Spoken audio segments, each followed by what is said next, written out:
الله سبحانه وتعالى من قال وأما من خاف مقام ربه ونهى النفس عن الهوى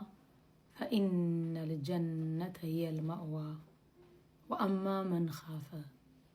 ማንኛውም ሰው ከመሃላችሁ የፈራ ሰው መቃመ ረቢ ጌታው ጋር መቆምን አላህ Subhanahu Wa Ta'ala ጋር ሂሳብ መደረግን የፈራ ሰው ፈራና ወነህን ነፍስ عن الهوى ልቦለዱን ከለከላት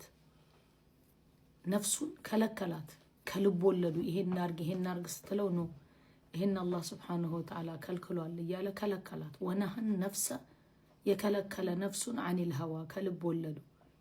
فإن الجنة هي المأوى برغطب لذا سو منورياو فإن الجنة جنتنا هي المأوى منورياو جنتنا على الله سبحانه وتعالى እህቶች ወንድሞች ዱንያ ላይ ስንኖር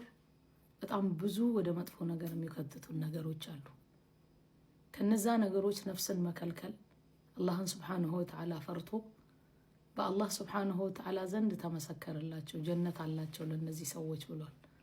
በረህመቱ በእዝነቱ እኔንም እናንተንም ነፍሳቸውን ከመጥፎ ነገር ከሚከለክሉት ባሮቹ ይመዝግበን